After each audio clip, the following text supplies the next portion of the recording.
Hello,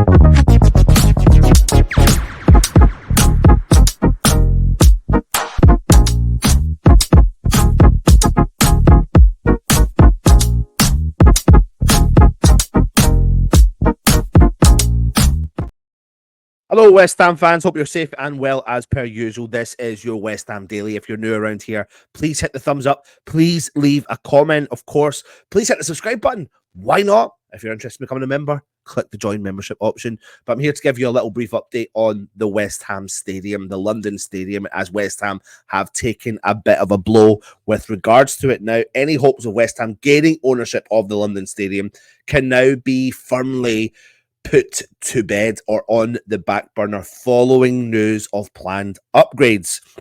Now, the former Olympic Stadium is set to be retrofitted with a roof membrane that acts as a giant solar panel, which will generate enough power to cover most of the venue's energy usage.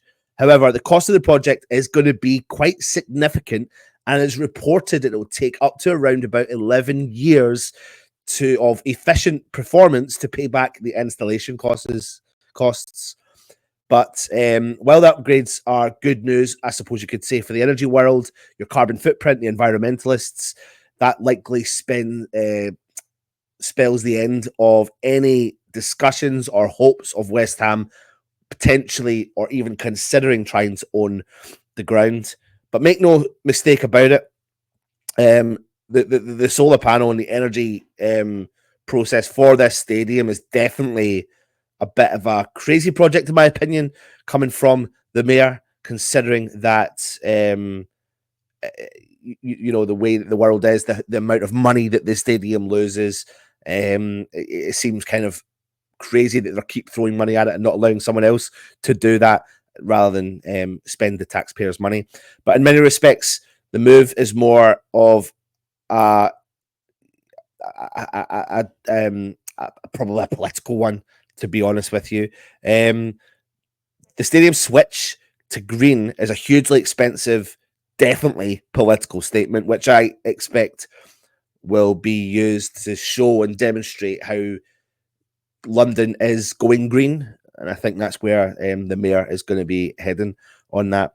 And I reckon that they'll use that London Stadium as the kind of showstopper of energy, which is in theory, the detriment of West Ham. It's not that West Ham don't take that serious, because West Ham could have taken that serious if we'd owned the rights and done something different.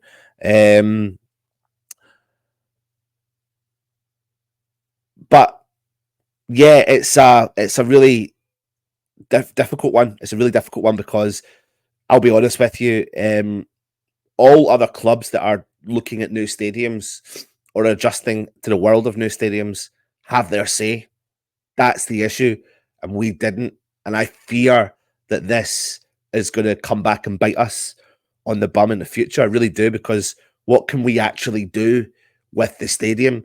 I feel like now is the time that we possibly have to actually look at the longer term plan of building our own stadium, our own fit for purpose stadium. You know, Liverpool have all adapted their stadiums. Spurs built a new stadium. Everton built a new stadium. And, you know, if you look at Tottenham's stadium, for example, it's multi-purpose and it pays off huge dividends to them financially. And I think for West Ham, what we haven't done is, I think we've looked long-term, but in actual fact, we haven't looked long-term. We've looked in the short term.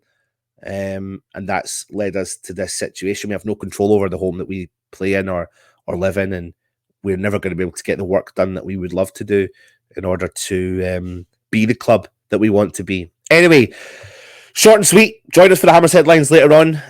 Little stadium blow, but hey, we'll see what happens moving forward. Come on, you Irons.